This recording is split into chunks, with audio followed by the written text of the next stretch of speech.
Thank you, everyone. Welcome to Virtual Monsterama 2020. My name is Darren Bush. I am one of the co-directors of the literature track and helping out with the media track. We've got another fabulous group of authors here for you today. We're going to be talking about scaring the book right out of their hands, the skills, techniques, and tools used for writing stuff that's scary. I'm going to go ahead and get started with the introductions of our panelists and let them introduce themselves. I'm going to start with Bobby here. Bobby, if you'll introduce yourself to our audience, please. Sure. Hi, I'm Bobby Nash. I write all kinds of stuff. I write novels, comic books. I've done a little screenplay work, and this year I also wrote my first direct to audio scripts, which was a nice challenge that was fun to do. So I'm looking forward to talking scary books. Thank you, Bobby. Excellent. And Jim, how about you? Would you please introduce yourself to our fans? Absolutely. My name is James A. Moore. I've been writing for longer than I care to think about. I have about 40 novels in print, 4 short story collections, multiple role-playing game supplements, and a few comic books to boot. Excellent. Thank you, Jim. And Michael? I'm Michael G. Williams. I do not have a resume that can match either of those, but I write mostly science fiction and urban fantasy and some horror, and I've written a lot of crossovers between all three of those things, trying to mash up as many concepts as I can steal and ball together. Excellent. Thank you. So I just want to say that for the record, I'm also a science fiction and fantasy author. I'm not even going to compete with Michael, let alone Jim and Bobby. But I will say that one time during a short story contest, I was told that my genre was horror, and I went, oh, here we go. I'm going to embarrass myself in front of these gentlemen. But I somehow survived writing that horror story. So the point of this panel really is that there are, and I don't swear to know anything about this, I'm going to get it out of these three guys. There are techniques for writing books that are suspenseful, thrilling, scary, and I'd like to talk about those writing techniques and that storytelling. And this is not a panel about disturbing people with gore or with trigger warning kind of stuff, anything like that. We're really talking about classic monsters and why they're scary and how you can emulate that sort of classy scare that we've had around and has been successful for so long. I want to actually start with kind of a lead-in question here, which is why do you write scary? Why is that something that attracts you? How did you get started on that? And I'm gonna pick on Michael first this time. So my most honest answer, this will sound so overdramatic, and I want to say that I'm gonna add some context to this answer as soon as I say it. But because I spent so much of my childhood scared. I grew up in the country, like way up in Appalachia, deep in a holler, and surrounded by people who told me constantly, the supernatural is real, it's out to get you, it's all Satan. Everything that you can imagine in every story is about something that really does exist, but never talk about it, because if you do, you will give it power. And don't tell anybody that I told you that. You know, it grew up in a very complicated culture of people who really were obsessed with that sort of like serrated edge of the supernatural threat that they felt was omnipresent in life. And so the idea of being sort of isolated and alone and also confronted with powers that you don't really understand, but that are arrayed against you at every turn, really appealed to me. And it's cheaper than therapy. Excellent. That's a great answer, Michael. So Bobby, how about you? I wasn't quite have that much scary on me as a kid, but as the youngest on one side of the family, I was like the target for a lot of stuff that my cousins did that was scary. But I am not a fan of gore, and that doesn't really appeal to me as much. But a good old fashioned spooky, scary, thrilling, suspenseful thing. That's what I enjoy. And, I enjoy that in the books I read and in the movies that I watch. So it was a natural fit that would flow into the way I write. And even when I'm not writing an out and out horror story, I write a lot of thrillers there's that same type of suspenseful horror element can really work it good in a thriller, because there's you're building a lot of atmosphere, in your writing and what the characters do. And I think the tropes work both ways. Horror and thrillers can really work well together. Excellent. Thank you. Jim? I'm going to quote Peter Straub. What makes you assume there's a choice? It's just the way the mind works. I enjoy a good scare. Always have. I like roller coasters. I like scary stories to tell in the dark. I like Universal monster movies, and I like a good scare. Were you one of those kids that would terrorize the other campers with ghost stories around the campfire? No, After I the was too busy marshmallows? moving around and being scared of all the new people I was meeting. Okay. 17 schools and 12 years of schooling. I was the short, fat, new kid with glasses. Do the math. Understandable. So it sounds like for all of you essentially that there's an element of this enjoyment of being scared that came naturally somewhat. So which I find very interesting. Is there some particular aspect of and we're gonna stay with books for right now, but is there some aspect of modern horror or suspense or thrillers that you particularly enjoy? And I'm really talking about moments where you get that sensation of being scared yourself. Anyone?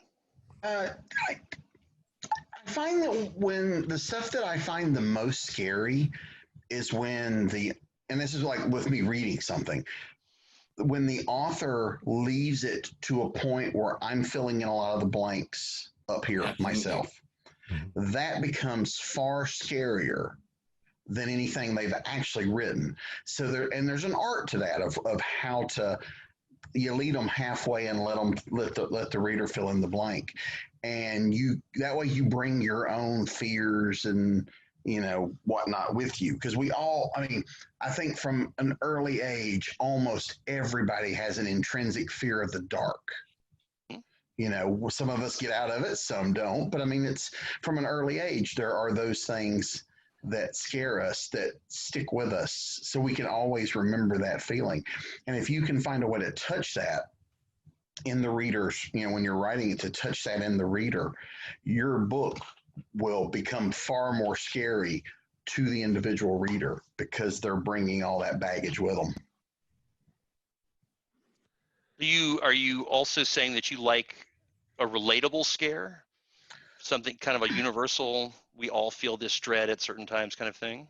Sometimes, but you can even tie those to things that aren't real. You can, the monsters in the basement, but we know what it's like to go into a dark, dank basement, so you can start the scare, you can start the suspense, start getting the reader feeling that sense of unease of the location before you ever introduce them to the monster. So you can start building up that tension in them as you go. Yeah, I don't remember the technical term, but I always wonder whenever I see a TV show or a movie why they don't put the upright part of the stairs going into the basement, because an arm is going to reach out and grab your ankle as soon as they start going down the stairs. I'm like, there's slats in the stairs.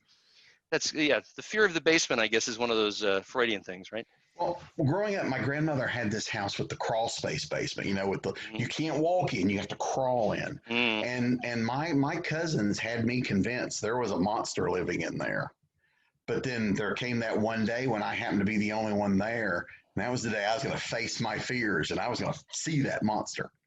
And so there's those things that get into your head about, not only is there something scary there, how does that relate to me?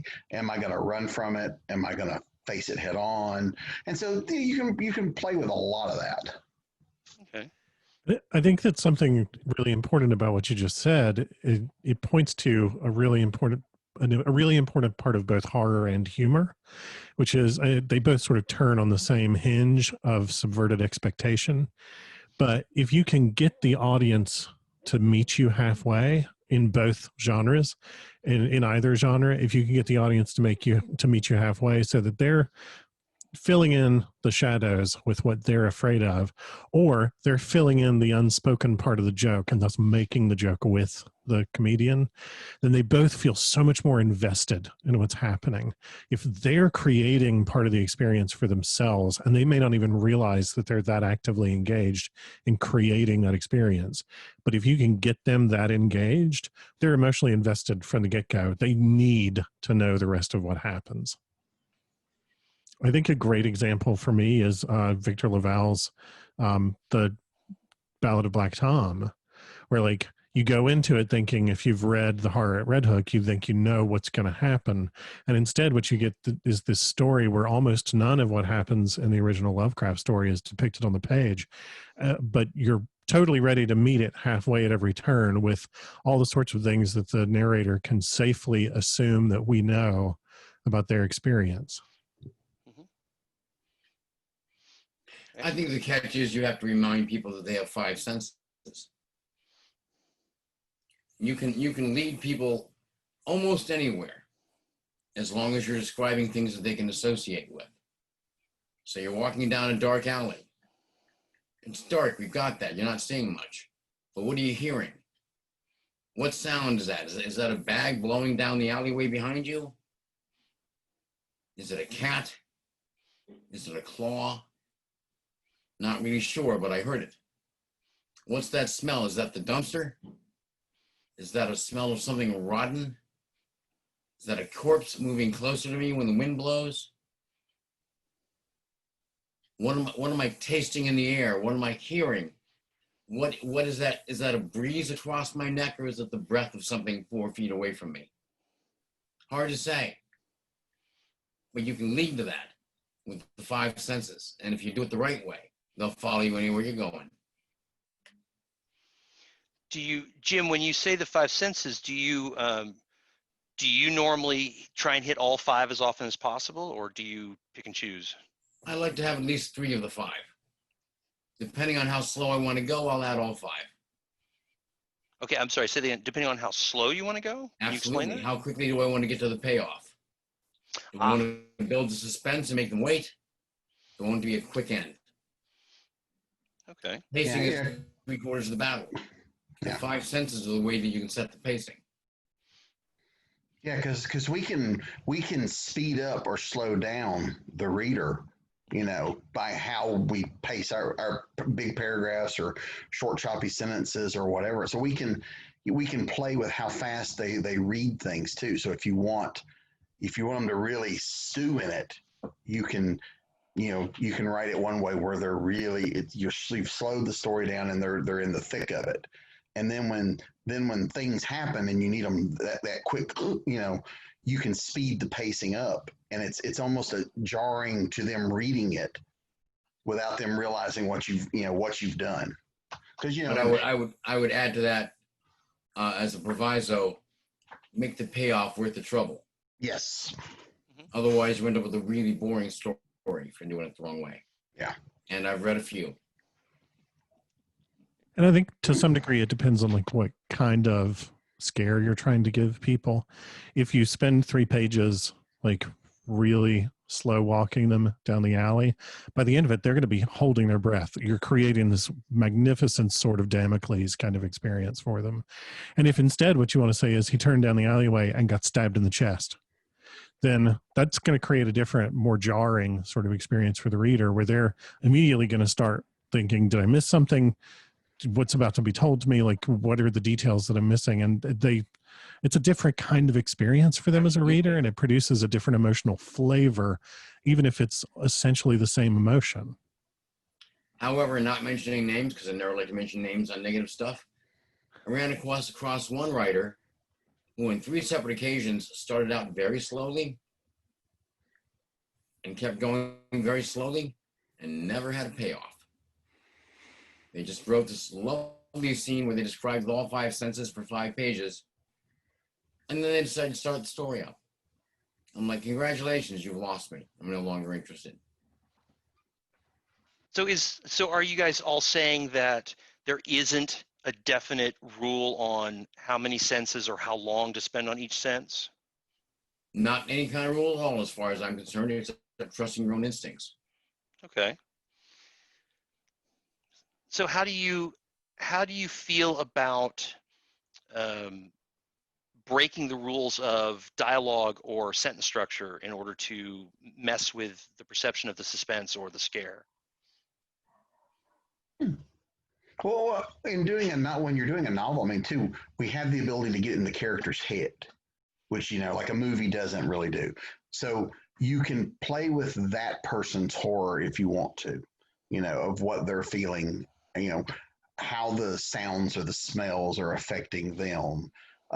Especially if it's a character that maybe you've established they've already gone through something previously.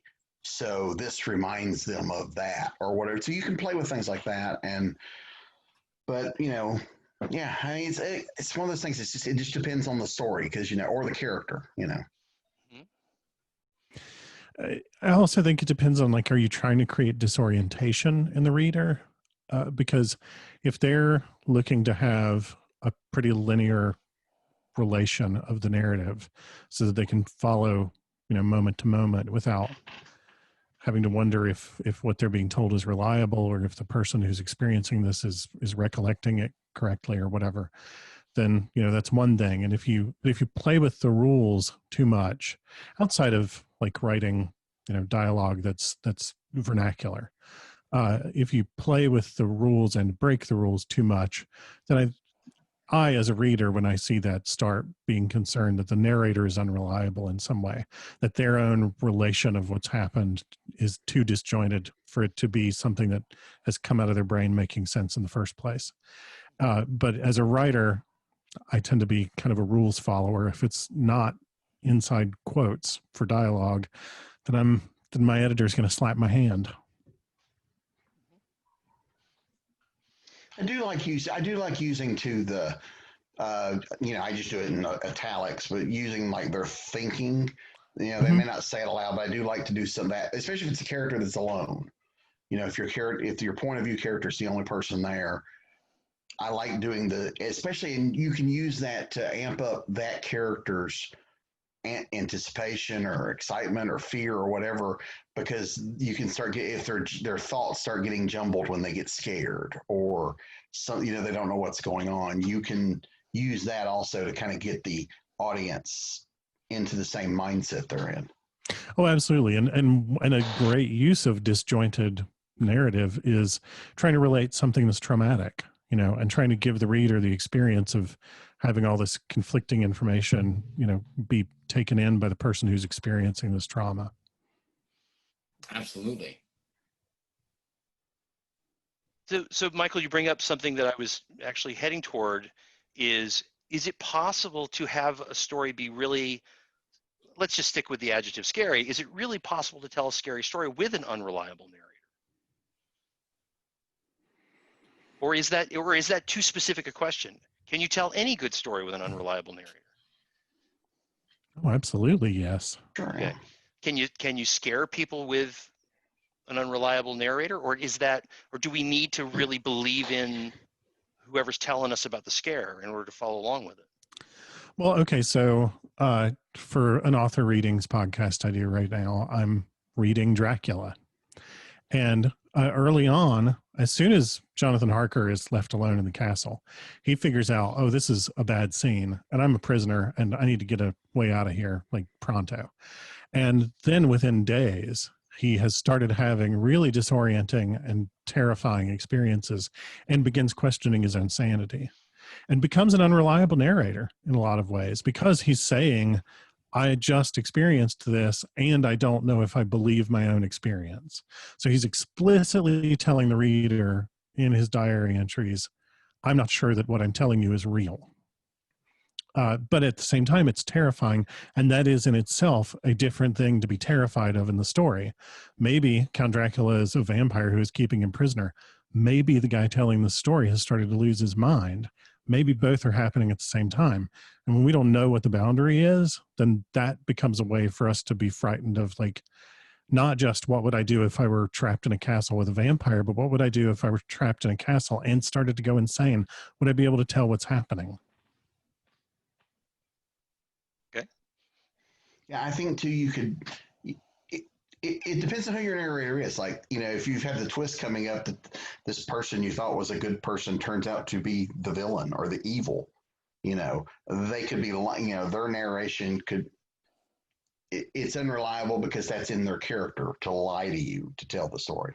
I think if you're using an omniscient narrator, you want them to be as honest as possible because, but if it's a character doing the narrating, you kind of always have to wonder, am I like seeing this through this character's rose-colored glasses, or through their experiences color things. Mm-hmm. Jim, did you want to add anything to that? No, these gentlemen covered it pretty well. Oh yeah, okay, excellent. So again, still staying with writings, with the written word, I'm finding that, just a quick little note, I'm finding that audiobooks are starting to make that transition into being multimedia now, which I think is very, very cool. But sticking with the written page, obviously reading a book or a short story is very linear. It is hard to physically sneak up on somebody when you're reading. How do you do that? How do you take such a linear, deliberate process and sneak up on your reader? Sleight of hand. So can you sleight of hand? Okay, you're going to have to explain that one, Jim. While they are busy focusing on the things you're telling them to focus on, Mm-hmm. you can move something else onto the stage. You have to follow certain rules. Mm-hmm. Once again, you have 5 senses. They're too busy looking over there to notice the sound behind them. You have to make sure that they notice that sound, but that's not important until such time as an example, the werewolf decides to growl. When he's moving closer, you might hear a whispery little noise of feet on concrete. When he's actually roaring, that's a different story. Mm-hmm. That's not whisper anymore, that's thunder. In the meantime, you have to make sure that they're aware of it without telegraphing too much. And that's sleight of hand. Yeah, that's where we get into the art form that we're talking about is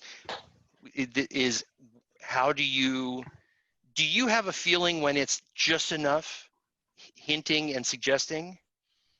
Or I've got a pretty good idea. Pretty good idea? Okay. You've had some practice, obviously. I've had practice, and it's easy to be wrong, too. It's a very dangerous slope.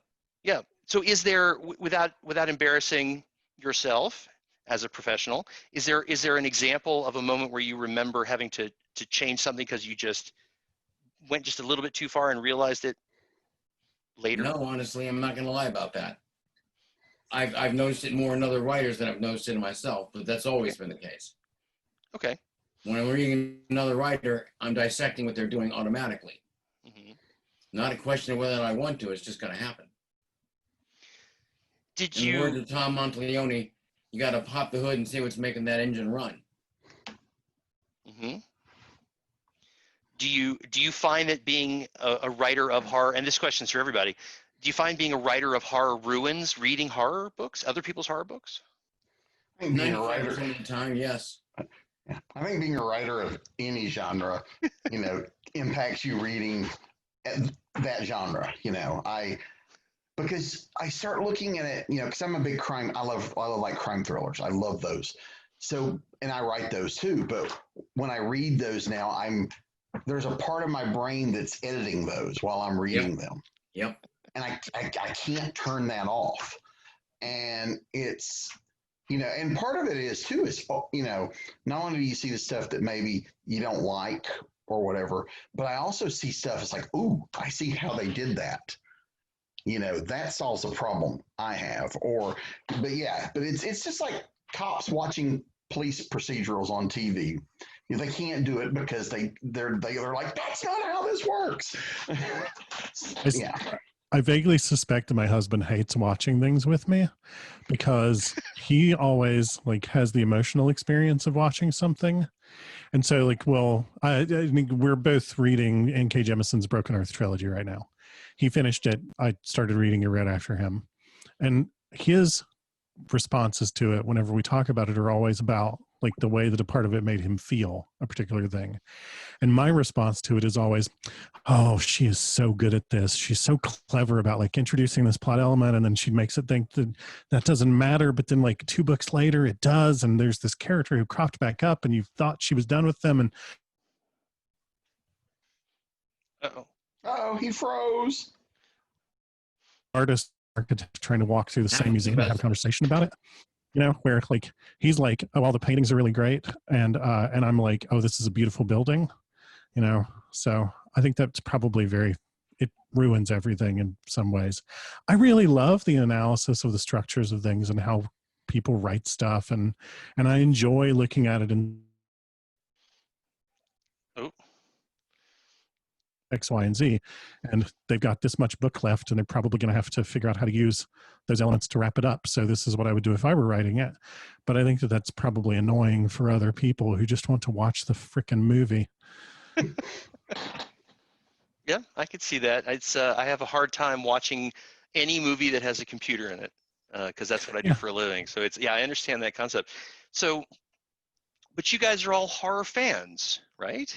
Yes. Mhm. Absolutely. So how do you get your horror fix then? I mean, even movies have and TV shows have storytelling elements that are the same as a good written story. So, is there any scare that works on you? Well, there are times when stuff, yeah. And a lot of times too. I mean, I try to, especially with TV, like if I'm watching TV or a movie, I try to physically turn that part of my brain off, and it doesn't, it doesn't always work. But yeah, if I can just lose myself in it, I can.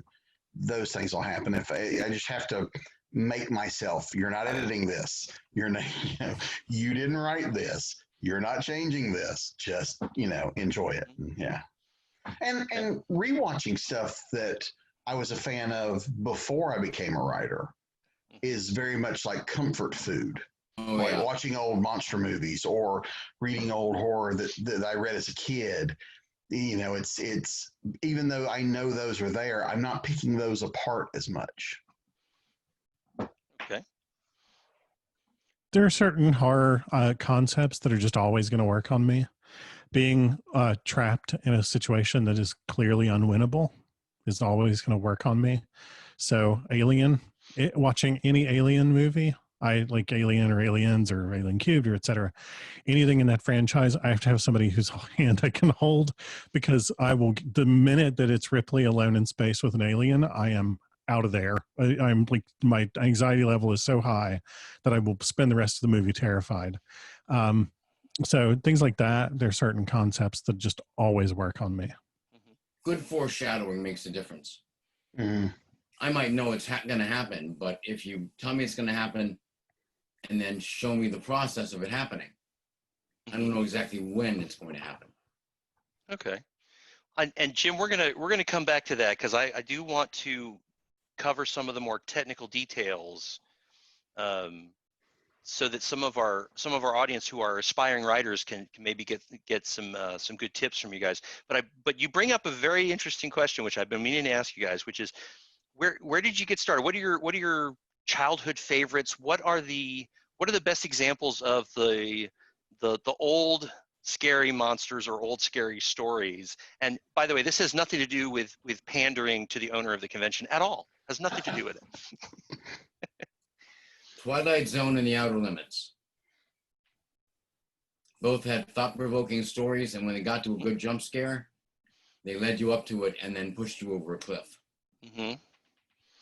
Yes, lots of excellent setting up of events before they happen. Yeah, I was a big Twilight Zone fan. Mm-hmm. And then after that, as a kid, the Saturday afternoons or Sundays when we would go to my grandmother's, and my grandmother had cable, which we didn't, and that was a big thing. And we'd all eat. Me and my cousins would like pile in the floor in front of my grandmother's TV because they were showing monster movies all day on that day. So we were seeing like giant creatures was the first real, outside of the Twilight Zone. That was the first thing them, or the giant ants, or the giant whatever. And so I love those kind of like creature movies. I still do. I mean, I still love like movies about animals out in the woods and people out in nature fighting either real or supernatural monsters. That's kind of my go-to. Like Michael said, he's got his go-to. That's kind of mine. But growing up watching things like the monster movies, or the first time I saw The Creature from the Black Lagoon was that way. Oh yeah. Long before I knew it was a 3D movie, it was just a black and white cool monster movie. And so things like that inspired me. But I was also inspired a lot by science fiction, as a kid too. Star Trek, Lost in Space, things like that. And a lot of times those two very, especially the early days, melded together because they would go to very scary planets, or they would go to planet with very scary monsters. And so that was the Night Stalker. Yeah. Oh yeah. 13 episodes long, 2 TV movies. Didn't matter. It was greatly done. Mm-hmm. I think for me, it was probably finding a copy of Dracula in a school book fair and reading it at an early age and really being into Dracula from childhood. Like, it's still my favorite novel. I think it's an exquisitely crafted novel. And it's a novel that I can read and enjoy as a reader and appreciate as a writer. So that's always a point in its favor. But the other things for me were Twilight Zone, Nancy Drew novels, which are fantastic. And a lot of them are very suspenseful, really intense suspense stories. Really enjoyed those. Also, my fundamentalist evangelical mother is a huge fan of horror. And so, yeah, she doesn't like gory stuff, but we watched the It miniseries together in the 80s, when I was in high school.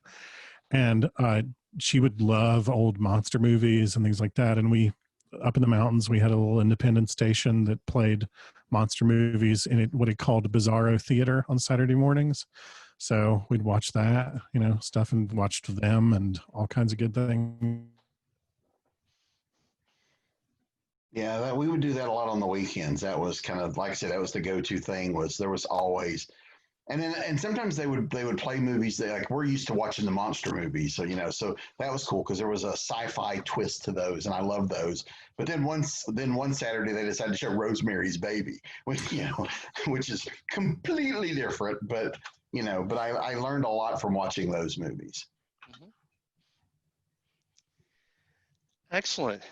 Well, thank you. So we're well past the halfway point here. I want to try and see if we can get into some of the gory details, if you will pardon the pun, of publishing scary books. And I got to ask, how do you deal with putting a book cover and a synopsis on the outside of a book in which you are trying to sneak up on people or scare them or thrill them? I honestly have no idea. Most of the time, if I'm working for publishers, I have very little say on what's on the front cover. Mm-hmm.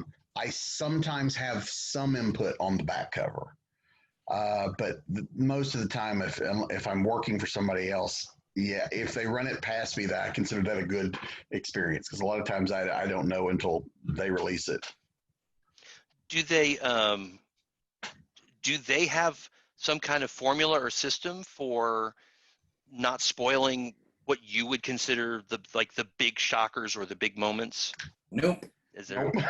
No? Okay. I was trying to think of another way to say, but yeah, no, not really. No, I'm not going to be polite about it. They will ruin the surprise at the drop of a hat. That's unfortunate. That is not where I thought we were going to go. Because you have to think about it too. A lot of times the people that are putting those together, not that they're not good at their job, but they're not thinking story like we are. Mm-hmm. They're not thinking about, I want this surprise to come naturally. They're thinking, ooh, that surprise will make people buy the book. Let's go ahead and tell them. Oh, hey, vampires sell. We'll go ahead and ruin the mystery. Go ahead and put a vampire on the cover. Yeah. Yeah. You could have gone 150 pages without using the V word. They don't care. Mm-hmm. And they're out to make sure people buy the book by the cover. Yeah, and not even just on the cover and the back cover. When they solicit it and they put it on bookstores or Amazon or the catalogs for stores to buy it, it's quite often they ruin the surprise there too. So yeah, but that's all stuff, unless you're doing it yourself, most of that you have zero control over. I've been very fortunate in that about half of the time I've been able to write the back cover myself by saying something along the lines of, "That's great. Here's what I had written in case you asked me for a version." Mhm. And then they sometimes will run with that, sometimes not. And a bad back cover that like completely misrepresents a book will lead to some very bad reviews from people who were very unhappy. He said, And they will having had blame that you. happen to him. But Yes, and my thing with how do I try to communicate what the book is about, or how do I communicate that the book would be of interest to someone without telling them what happens in it, is to list story elements in terms of the nouns that are in the story and not any of the verbs that are in the story, basically. So, like, I have one that I really love that describes, this one includes witches and geeks and vampires and nerds and a homeowners association and whatever. And that one actually, well, anyway, that one, like, that tells them if they're into reading about any of those things, this book might be good for them. But it doesn't tell them anything about what those story elements do to each other or what the relationships between them are. That's good. That's very good. That's very good. I know part of this question is you want people to buy your books. You want people who like what you're writing to be interested in what you're writing. So I can imagine that there's an element of, if people knew this happens in Act 3, they'd really like this, but I can't tell them. Yeah. Yeah. I can tell them something. Okay. Mm-hmm. I can tell them that I wrote a Superman novel. I can tell them that he's fighting this greatest menace ever. I don't have to tell them that it's Lex Luthor joining up with Brainiac. Okay. You see my point? Mm-hmm. There can still be suspense as how it's approached. All But right. that's not always going to be up to me. DC might turn around and say, nope, gotta let them know it's Lex Luthor and Brainiac. And that mention of the Joker, throwing that in there too. Mm-hmm. Because those will all be selling points. Yep. I'm sure somebody that we know has gone through and figured out how many comic book covers have anything to do with the story other than, like Michael said, the nouns. It's like, I don't think I own a single comic book where what's on the cover is actually something that happened inside the comic book. It's close. It's referential. Do you, so Jim, I want to put you on the spot on this one. Congregations of the Dead, I have read it. I enjoyed it. Did you advertise it as vampires at all? Was On the that first mentioned? book, first edition of the book, not at all. Not at all. The cover was a bunch of corpses sitting in a small church. On Okay. the second version, the vampire was loud and proud on the cover, because by that point it had already been revealed. Okay. And you continue that story in other books. So once you get to this, once you get to the second book in a series, whether it's about werewolves or vampires or Frankenstein, is the book cover ruining the surprise? Is that just as important in the second or third book, or does it kind of, you have to, It's you just as relax? important as far as I'm concerned. Okay. If you want to look at that series, the first book with Griffin and Price is a Lovecraftian story. The second is a vampire tale. The third one is a serial killer who just happens to use demons as his weapon of choice. They're all very different tales. I don't want to give away what's going on in those stories with each cover. I'd rather just hook them with what's going on in town, what the detective, what the PI and the sheriff are looking at and trying to solve. Okay. Bobby, Michael, anything to follow up on that question? Nothing I can think of. I think a reasonably safe bet is like, don't ever reveal more than somebody would figure out if they just picked it up off the shelf in the bookstore and flipped through the first 5 or 6 pages. It's a good bet. Yep. If you've got a good hook in the story, then you can then that's going to be in that early in the book. And, just not the secret, but just like the thing that keeps them reading past that first couple of pages. And if you can get that hook onto the back of the book without giving anything away, then you're going to snare them with the same appeal.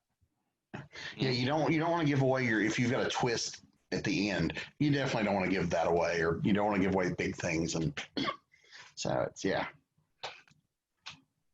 So let's do the opposite, which is assuming a novel. We'll talk specifically about novel length work here. How long are you comfortable going?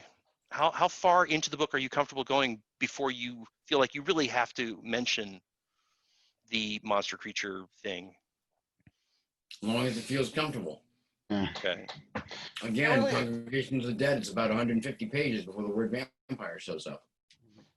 Yeah, it's a story by story cases. I mean, because sometimes even though the monster's there, the monster has its purpose there, but sometimes other things are just as important. You know, not necessarily like this will take it to a movie, but imagine Jaws. You know, the characters of those three men are just as important as the shark story. And so sometimes you write things in like that, so you know that that's not important until later. We have to get this part done first. Mm-hmm. Yeah, and if the story is really like in Jaws, and like I have a novel I can think of where this is true, where like really the story is about the relationships between the characters who are trying to endure the horrific circumstance.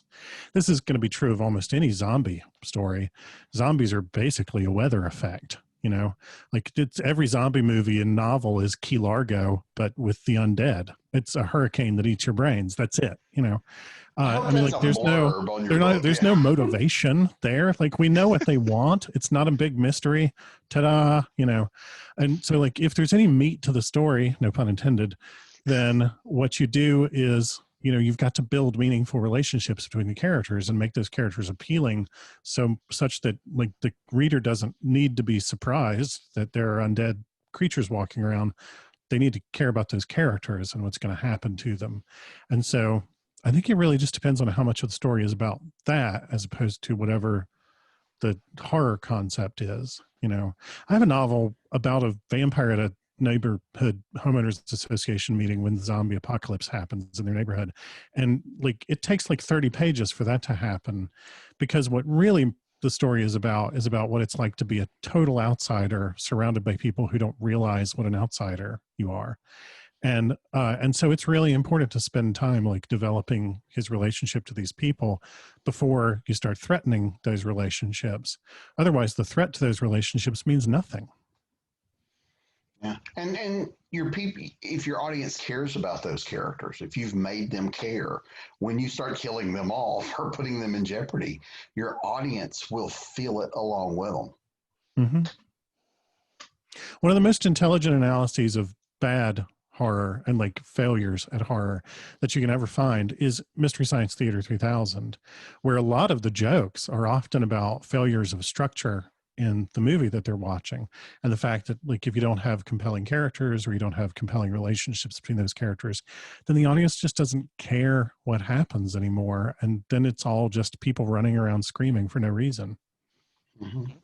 Right, because you see that a lot too in TV, especially TV shows where audiences will find that one character. It's like, if you kill that character, we're going to be pissed, mm-hmm.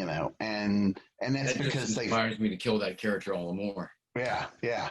Well, it's certainly, I want to put them in as much jeopardy as possible. Yeah.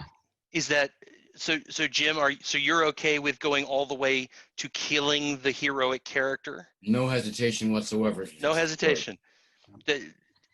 Bobby, Michael, do you guys agree? How do you feel about that? I kill a lot of people in my books.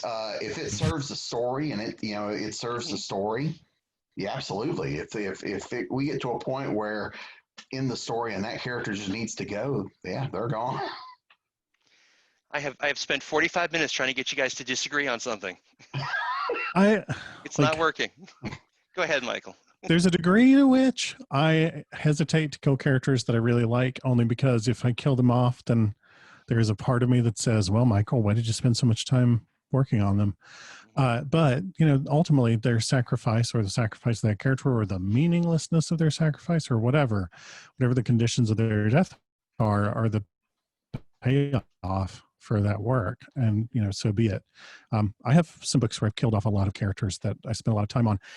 I even once had a reader who was an old friend of mine who'd found out I'd started writing and read all these books, wrote to me and asked that a character be named after her. And so in the next book, I took a really minor character whose name I'd never said, named them after her, and then gave them a really magnificent death, and got a big fan letter from her where she was like, "This is so amazing! I can't wait."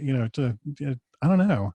Sometimes people are really into that, but as a writer, I don't love killing characters. I kind of want to hang on to all of them. There are instances though where, like, I killed off a character in my Snow novel, the series. I had a character that was not intended. It was intended to be a long running character. When I got to book 3, the story just dictated it was time for that character to die, and I didn't want to do it because same reason, so much invested in this character, and I had plans, but I went ahead and did it anyway. And the odd thing that happened was it made the story better because I had to adjust my thinking going forward.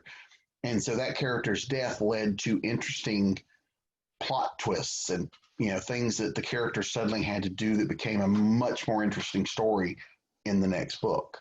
So sometimes it works in our favor, and then sometimes you kill them and later you're like, man, I wish I had done that. But I have to quickly confess that I do have a short story that was published in which a friend of mine, the very first thing that happens in the story is I hit a friend of mine with a bus. That's like the 4th sentence of the story. And when she found out, like a long time later, she didn't realize it was her, even though it was I hinted at it. When she found out that it was her that I was hitting with the bus, she called me up. She goes, "Wait a second, hold on." I actually get, and you guys probably get this as well. I actually get people that I know will say, "Man, can you kill me off in one of your books?" I get that quite frequently, and so yeah, people enjoy that. And I've certainly killed off people that have annoyed me in real life too. Oh dear God, yes. Yeah. Oh yeah.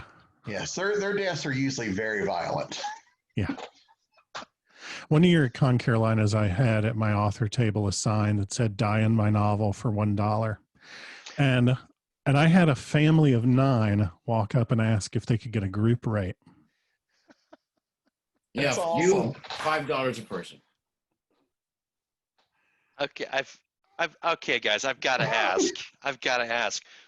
What's your favorite kill in your own work? Ooh. I know Jim's got several probably. I I killed killed an entire family once. Mom and dad and baby. Okay, we got it. With The mom and the dad went down in a hail of bullets. The baby went off a 3-story building. ooh, yikes! They were really annoying people in real life. I had a teenage boy kill his grandmother with a weed whacker. And I had a woman beat her boyfriend to death with an iron, like ironing clothes. Those were my favorites, I think. Okay. I think we're going to need another few minutes to explain why those are your favorites. Michael, what about you? What was your favorite kill? I had a character that I really loved who was a minor supporting character for a lot of several books in a series, who needed to die off partly to make room for another character to sort of take her place in the narrative, and just really loved the character too much to let her go forever. And so had her get turned into a vampire in the middle of the scene where she was going to have died. And everybody who knew her already treated that as her death. And it's kind of disappointing to be like, "Hey guys, I'm saved," and everybody else is like, "Whoa." And so that was a really fun death because it was a death that I got the emotional payoff, but I didn't have to let the character go. And then immediately the two of them, the vampire who had turned her and she, went and broke into a house where a bunch of evangelicals were in the middle of a really sort of grotesque self-flagellation ritual, and they ate them. And that was a really satisfying scene because I got to get in my political point too while I was at it. So that was really fun. Okay, note to self: don't end on that question next time. No, those are great answers, guys. I do. The fact that I delight in the fact that I ran over a friend of mine with a bus, I'm right there with you. So we're starting to wind down here. I got one more quick question for you guys, and then we'll get out of here. Which is, what would you say is your favorite or best advice to give an aspiring writer of scary or suspenseful stories? Bobby? The first thing I always tell them is, if you're going to do it, enjoy what you're doing. Don't try to write this because you think that's going to be popular. Write what you like.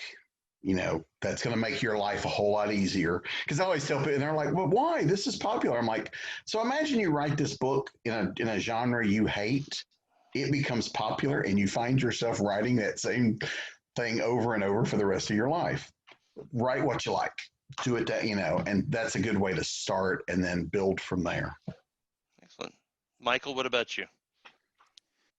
Watch, because it's just more time efficient, watch a ton of horror movies. And if you think that you know the kind of horror that you want to write, that's great. Watch some of that to make sure that your ideas haven't already been used and will just seem like a ripoff. But also watch a bunch of horror that is outside of what you think of as like your kind of horror. I don't like writing gore. I have written a 5-book vampire series that involves almost no blood because I don't like writing gore. But last night, my husband and I watched Hatchet, which is exceptionally gory. And I realized years ago that my reaction to gore, and this may or may not be healthy, but my reaction to gore is to start laughing because it isn't what I find scary, but it is often surprising. And my reaction to surprise that doesn't scare me is usually to start laughing. And so, I laughed my way through Hatchet last night nonstop because it's so ridiculously over the top. But there are things from that I'm sure I absorbed as a writer that will come into play later writing horror. So take in a bunch of the genre so that you've got a good idea of what the tropes are that you do want to play with and that you don't want to play with, and so that you have more opportunity for like new ideas, which are almost always just two old ideas bumping into each other in the hallway of your mind, to get to bump into each other. Let's make some Brownian motion happen up there. Excellent. Jim, what about you? Write every day. Every day, the butt should be in the chair in front of the computer and Facebook should be turned off. Read everything. Fiction and nonfiction, every genre, every non-genre. Read them, because the world is more than just the scary parts. And if you think it's scary, go watch the news. Oh God, yeah. Different panel. Thank you. He makes a great point there. If when we're talking about characters and you talk about character development, loving characters, read some like drama or just fiction of how characters interact. Then go, ooh, okay, I get not just how characters act in a horror setting. Learn how other people write other genres, and you might find things that you can mash together. Because I love doing that. You're right. It starts out, you think it's this, and then this thing comes in, and you can make something new out of mixing and matching your genres. Excellent. All right, gentlemen, we are very close to out of time here. Let me pay the bills here. Tell me, I'm going to start with Michael this time. Tell me where our audience can find you on the webs. So the easiest way to find links to everything for me, like Twitter and etc., is to go to www.michaelgwilliamsbooks.com. But you can also find me on Facebook at Michael G. Williams Author, and you can find me on Twitter as @McManlyPants. Of course, that's so obvious. Of course. Yeah. Jim, what about you? Where can people find you on the interwebs? You can find me on JamesAMooreBooks.com, Amazon.com, and most often, if you're looking to send me a message, Facebook. James A. Moore 1. And occasionally in the action figure section of your local store, apparently, according to your background. Bobby, what about you? Where can the fans find you? I'm at BobbyNash.com. It's kind of the hub for everything. For my indie press is Ben Books. You can find that at ben-books.com. I'm author Bobby Nash on Facebook. I'm Bobby Nash on Twitter, and I'm Bobby Nash Writes on Instagram. Excellent. Thank you, gentlemen. So before we get out of here, let me just remind everybody that Virtual Monsterama 2020 is benefiting the MPTF, the Motion Picture and Television Fund, which provides temporary financial assistance for needs created or complicated by the COVID-19 pandemic. To learn more and to donate, please go to mptf.com. And that's us. Gentlemen, thank you so much. Big round of applause for our panelists. I really appreciate you. And to everybody out there at Monsterama World, have a good night.